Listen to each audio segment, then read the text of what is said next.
Welcome to this week's edition of the GDPR Weekly Show, and as normal I'd like to start off with a shout out to our new listeners. And this week we have new listeners in London, Derby, Southampton, Cardiff, Manchester, Birmingham, Oxford, Hull, Chester, Nottingham, Norwich, Portsmouth, Newcastle upon Tyne, Warrington, Swansea, Reading, Guildford and Coventry. And then we also have new listeners in Carlo in Ireland, Calais in France, Hamburg in Germany, Puglia in Italy.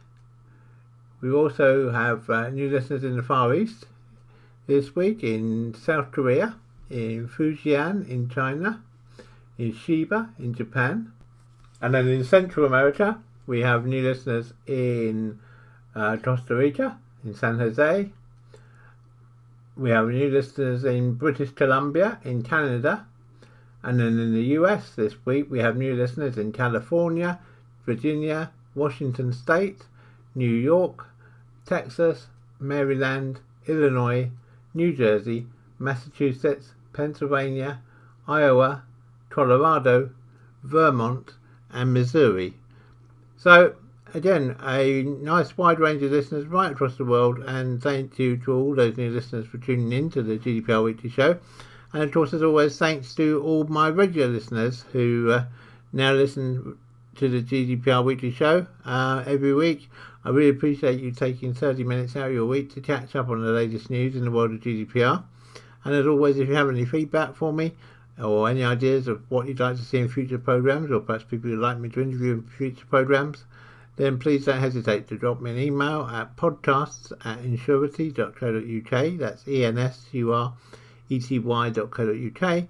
Or you can go to our website at www.insurety.co.uk and check on the podcast link there and get details of all our podcasts from there. So in a few moments I'll be telling you what's coming up in this week's episode of the GDPR Weekly Show. You're listening to the GDPR Weekly Show with your host, Keith Budden. So coming up in this week's episode of the GDPR Weekly Show, we have a update from the ICO on guidance towards GP surgeries and how they should be handling subject access requests.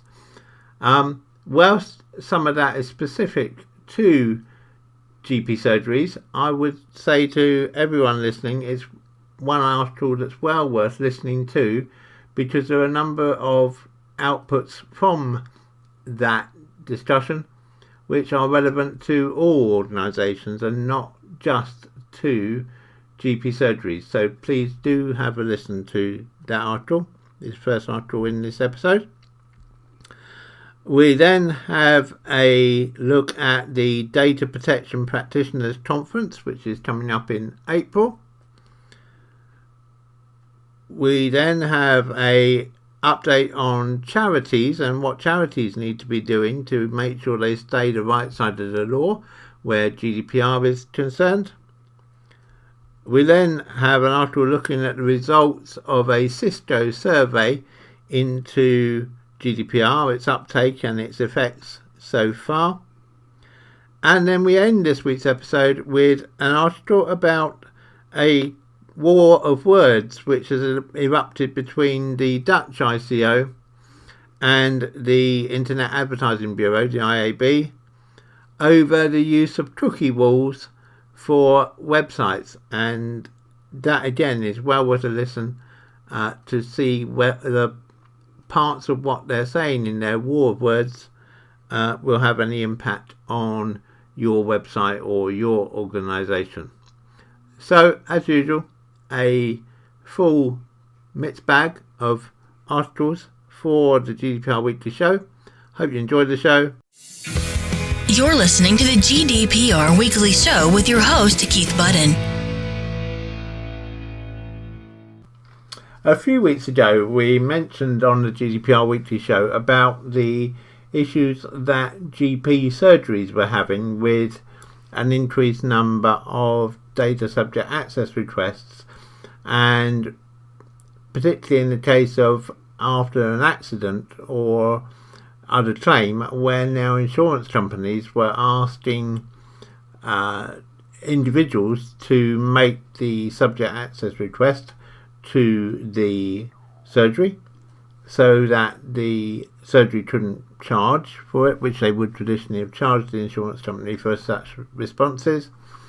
But the downside in terms of GP surgeries was that this was giving them a lot of extra work for which they weren't receiving any financial reward. And as a result, the ICO agreed to look into the matter, and which they've now done in connection with the BMA, the British Medical Association. And so they've established some ground rules, and some of them I think are quite interesting for not just GP surgeries but right across the board, because to give a bit of background, medical practices have reported a significant rise in subject access requests since GDPR came into effect. Many believe this is partly down to lawyers and insurance companies increasingly submitting subject access requests on behalf of clients to support legal claims. Ultimately, it's in the interest of the surgeries, the BMA and the ICO to promote a culture of transparency and compliance and ensure there's no detrimental impact on individual data rights, patient care, or the ability of both the medical and indeed the legal and insurance professions to do their jobs as efficiently as possible. Now, an important point of the around GDPR, which the ICO was keen to stress, was that subject access requests by their nature are designed to be purpose blind, i.e. it's not for the company or the organisation that is receiving the subject access request to dig and try and find out why the person making the request is making the request. You're not supposed to do that. It's purpose blind. And as a result, whether someone was making an inquiry just out of personal interest or they were making an inquiry to fulfil a legal claim or an insurance claim is really ruled to be of no interest to the GP. However, of course, we do have to take into account the administrative impact of the increased workload on GP surgeries, particularly at a time when there's widespread public concern, I think, about NHS workloads. The ICO was keen to stress that GDPR is an evolution and not a revolution of data protection legislation, and in many ways the way that staff dealt with requests to ease the burden of printing reams of paper under previous framework are still valid. So they've come up with some practical tips, and I think these are useful to obviously to GPs but also probably to others as well. That it may be possible to satisfy a subject access request by, rather than printing out lots of information, by finding a way of providing the patient or the customer, in the terms of other organisations, with online access to their records. Because if they can view the details online themselves, then you don't have to provide the information to them. And if they then want a hard copy, it's for them to print it out from your online source rather than you having to print it out and post it to them. It was pointed out that any response to a request, to a subject access request, can be sent electronically, and that a surgery, or indeed any other organisation, only needs to print paper copies if it's asked to do so. And again, there's a judgment call there as to what is reasonable. But the ICO has made clear that they would frown upon a failure to provide paper copies solely because of volume, unless you could really justify as to why that was a substantial problem. What also came out from this, though, is that the ICO said to the GPs that they would encourage them, whilst they can't ask why the person making the request specifically wants a request, they can perhaps aim to hone down the information that the person's requesting. So, i.e., is the person only requesting information about treatment they've received in the last 3 months, or are they truly requesting all their data back to the data registered with the surgery? And I think that, again, is an area that holds interest for everyone. So, you can try and define down a bit what data the subject access request actually covers. Another interesting thing to come out of this was that in terms of the concept that, of when you can charge for a request, because I think regular listeners to the GDPR Weekly Show, and certainly people who've received training from ourselves, will be aware that you can charge if someone makes a repetitive request, or if a request is obviously vexatious. And the ICO have now issued some further guidance on that, and have said that if someone, when they make the request, makes clear that they are only making the request to cause hassle to the organisation that has to provide the data, and this of course could be a particular interest to local authorities where I know this has happened, or to other public corporations.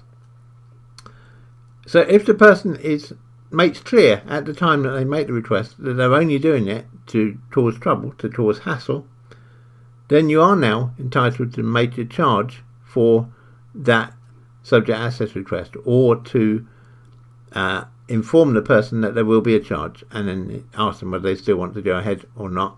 And that charge isn't restricted, it only has to be a reasonable fee, and a reasonable fee is reckoned to be your average salary rate for an admin person times by the number of hours that you think it will take to satisfy that particular subject access request. So if you had a request which you said was going to take you 30 hours and your average rate of pay was £10 an hour, then you could say quite legitimately to someone, okay, we will fulfil that request for you, but it's going to cost you £300. And my guess is, in that scenario, a good number of people will decide that actually they don't want to cause you that much hassle. But of course it's about for each individual to decide. But, and it's a big but, you have to be able to prove that that's what the person said when they made their subject access request. Now clearly if it's in writing, that's quite easy to prove. If it's a verbal request made by telephone or by someone who's actually out seeing that member of the public, or a member of the public who walks into a store or an office, that's a bit more difficult. So do treat it with caution, but if you do have a true troublemaker, do bear in mind that that redress is now there, that you can make a charge. However, back to the issue of our GP surgeries for a minute. One interesting thing which the ICO has come up with, or has decided, is that if a solicitor is making the request on behalf of the individual and can show written consent from the individual, and indeed the BMA have now come up with a model form to use for providing that consent, then the GP surgery is being told that it has to comply with that request, and it can't charge for providing that information. However, what the ICO has decided is that if that request comes from an insurer, then even if they have a form saying that the person concerned has consented to them providing that information, then the GP surgery can still make a charge for providing that information. Now, I suspect it's going to be a short-lived win for GPs, because my guess is insurers will wise up to this and become firmer in their view to their clients, their people making an insurance claim, by saying that, we'll provide you with the words, but you must send it yourself to the surgery. And then once you get the reply, you forward the reply on to the insurance company. So I don't think that particular judgment by the ICO is going to make a big lot of difference. The other interesting thing to come out as well this week as part of this review, though, is the whole issue of GDPR for people who are deceased. Because GDPR by itself ceases to function once someone has died. So whilst all of your data is nicely protected all the time you're alive, the minute you die, GDPR doesn't protect your data anymore. However, the UK Data Protection Act and 2018 and subsequent statutory instruments now include a clause which means that whilst GDPR doesn't apply, the Data Protection Act 2018, which provides pretty much the same cover as GDPR, does. And so there will be restrictions on who can access your data or what data you can access from someone who is deceased. And it becomes a very real legal issue. So if you reach that point, then I would advise you to do go and talk to a lawyer for up-to-date advice. Check us out on Facebook. Just a reminder that as well as the podcast, we now have our own Facebook group. Please do pop along and see us there at https://www.facebook.com/groups/GDPR Weekly Show. That's always one word, GDPR Weekly Show. And do please come and join the group and follow the discussions that are going on. You're listening to the GDPR Weekly Show with your host, Keith Budden. It's less than a month to go now to the Data Protection Practitioners Conference 2019, which is being held this year on Monday the 8th of April at the Manchester Central Conference Centre. It promises to be a full day. It's organised by the ICO and it includes speakers include the Information Commissioner herself, Elizabeth Denham, the Right Honourable Margot James MP, a panel session all talking about Brexit led by Steve Wood, the ICO Deputy Commissioner for Policy, some details about the ICO Grants Programme, and the keynote speaker this year is Mark Rottenberg, the President and Executive Director of EPIC. And then in the afternoon there are talks on ethical data protection, which again is a panel session, this time chaired by Simon McDougall, the ICO Executive Director for Technology, Policy and Innovation.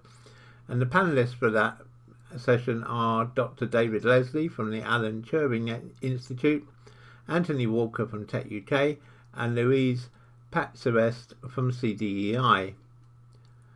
There will also been then a talk from Andy White, the Director of High Profile Investigations and Intelligence, followed by a question and answer session with Elizabeth Denham herself, the ICO. Now, tickets for the event have long since been sold out, but the good news is that the ICO will be making the whole conference available via live stream, so that those who are unable to make it to Manchester for the event in person can view the proceedings from their own PC or other device that has internet access. Full details of the live stream will be released in the next few weeks, and as soon as we have the relevant details, we will bring them to you in a future episode of the GDPR Weekly Show. You're listening to the GDPR Weekly Show with your host, Keith Budden. Please do share the GDPR Weekly Show podcast with your friends and colleagues. We're very pleased to have been in the Apple iTunes Business Top 100 podcasts now in the US, in the UK, and this week we've also been in the top 100 in Belgium and in Switzerland. So really, really pleased to see that, obviously, and we'd like to get higher up the charts. Be great if we could get into top 40 rather than just top 100. So please do share the podcast with your colleagues and anyone else you think may be interested in what we have to say. Another development this week has been the decision by the Fundraising Preference Service, working together with the ICO, to decide to name and shame charities who are not complying with the requirements of GDPR.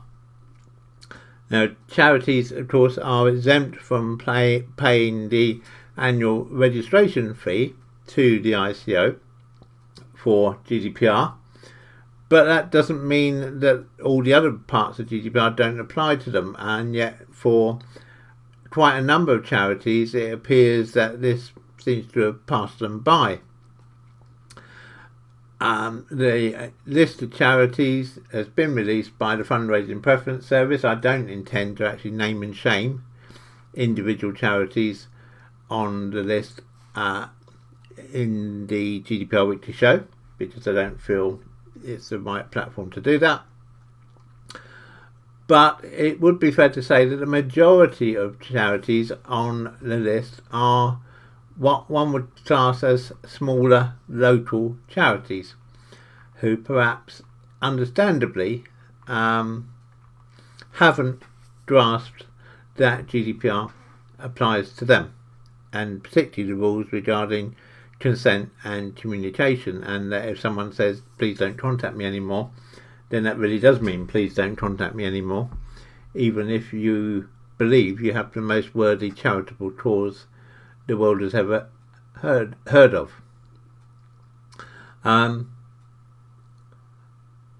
But again, so if you're involved with local charities, whether that's as a trustee or whether that's as a charity, maybe as a business you work alongside, do make sure that they have grasped the concepts of GDPR, and indeed they are following best practice, because if they don't, they may well find themselves on this public list which is being produced by the fundraising regulator, and I don't think that actually that's going to be good news for the charities concerned. So if you do know a charity, make sure they are compliant. If they're not compliant, please feel free to send them in our direction to Insurity. Get them to contact us at podcasts@insurity.co.uk, ensurety.co.uk, and we'll be glad to help them. And if there's sufficient demand from charities, I'd be quite happy to run a webinar at minimal cost. And of course, for the charities involved, it would have the benefit that they wouldn't incur travel costs to need to actually come to a physical location. Those taking part in the webinar could just do so via their own internet connection. And I'd be very happy to organise a webinar or webinars in the next few months if the interest is there. So, as I say, if you are associated with a charity and that would be of interest to you, please do let me know in the usual way. You're listening to the GDPR Weekly Show with your host, Keith Budden. Some interesting figures released by a Cisco survey this week, and our thanks to Cisco for sharing this information, backs up our thoughts which we've had for a while. And again, those of you who've received training from us will know that we believe that done correctly, GDPR should be seen as a business opportunity and not a business cost. Well, the survey from Cisco has found some interesting responses to how companies are dealing with GDPR.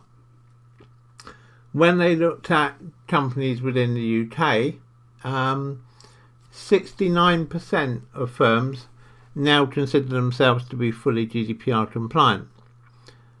Now, that's still, if you think about it, still 3 out of 10 who aren't.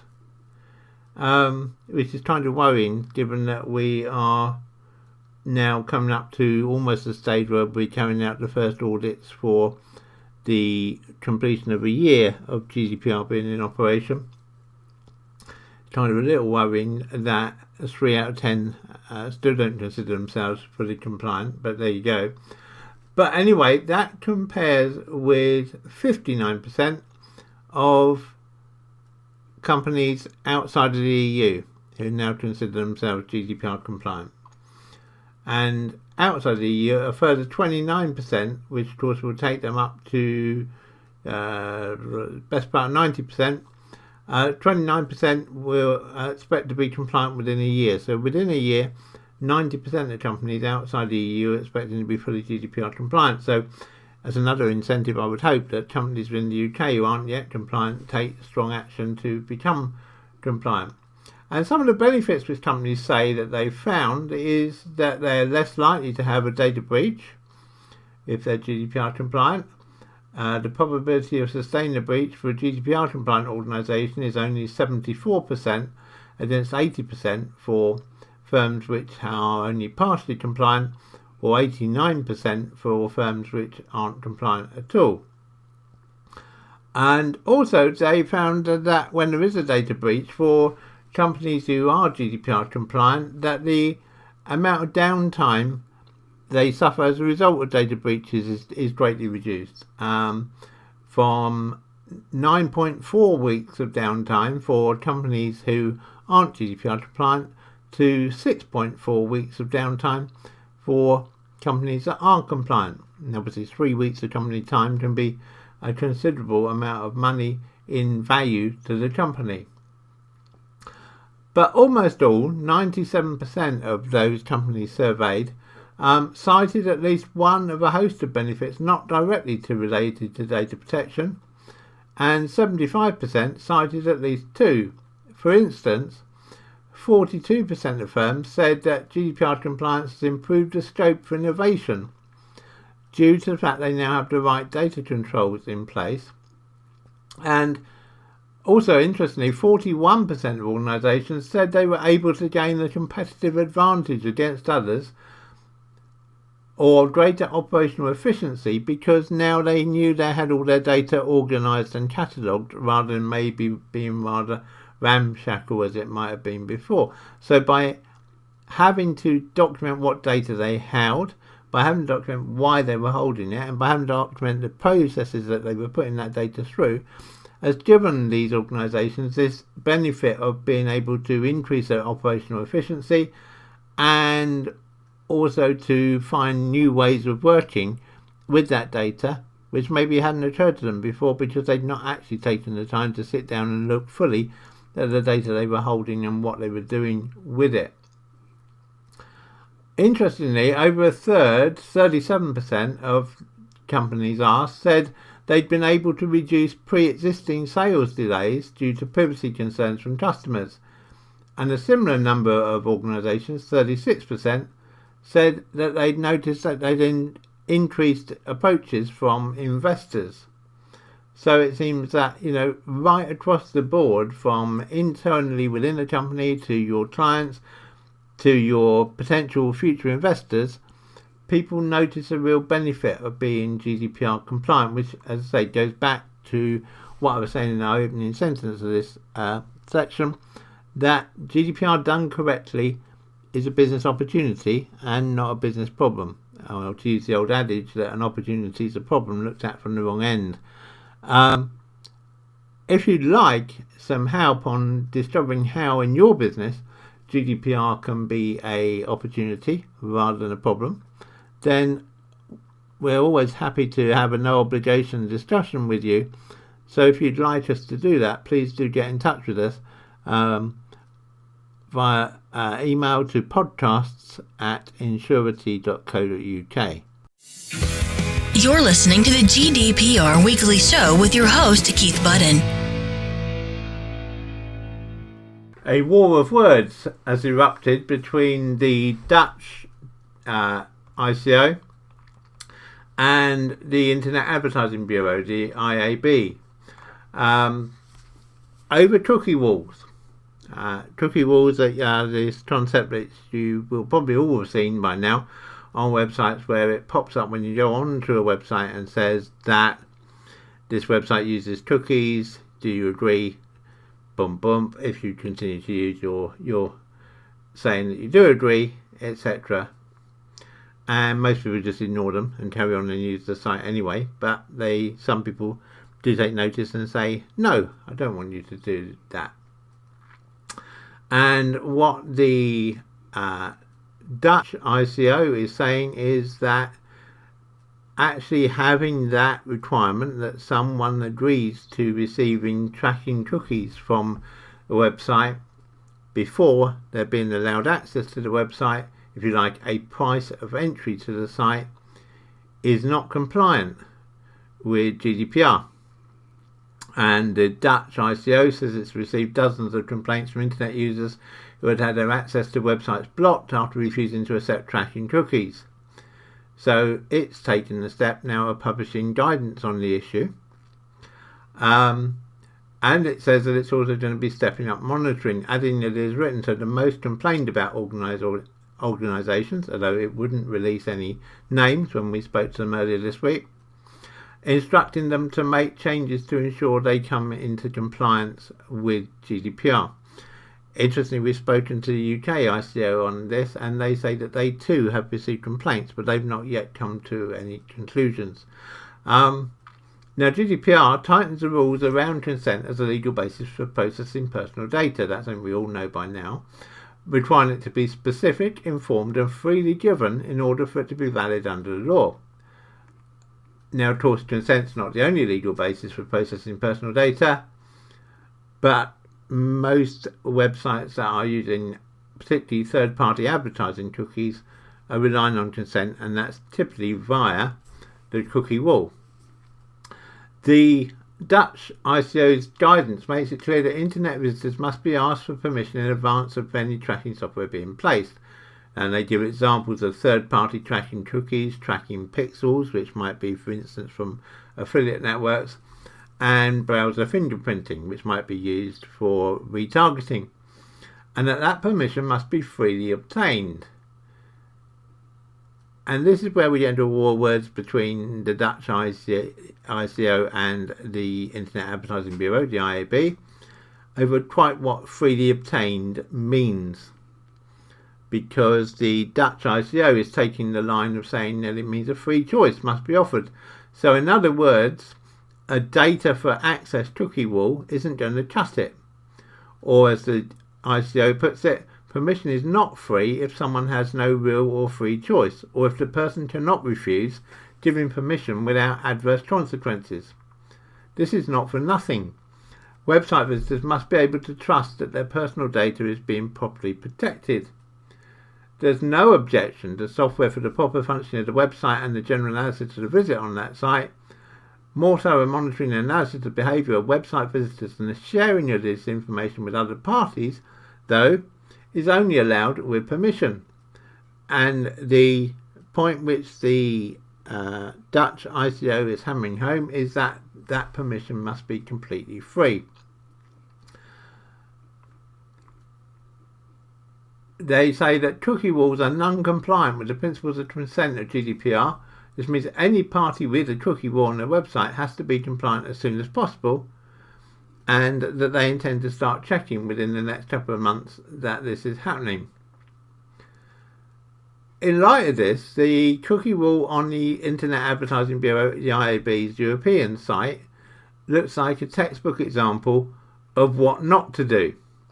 And if you want to have a look, you can go to www.iabeurope, also one word, iabeurope.eu. So that's an example of what not to do. Given the Online Ad Industry Association is bundling multiple cookie uses, site functional cookies, site analytical cookies, excuse me, and third-party advertising cookies under a single I agree option. It does not offer visitors any way of opting out at all, not even under the more info or privacy policy options. if the user does not click I agree, they cannot gain access to the IAB's website. So there's no free choice. It's agree or leave.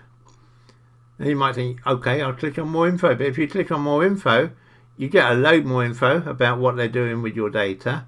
But still, at the bottom of that page, there's only one option. It just says, I agree. Now, when we spoke with the IAB, they said that so far no data protection agency had been in touch with them regarding their cookie wall.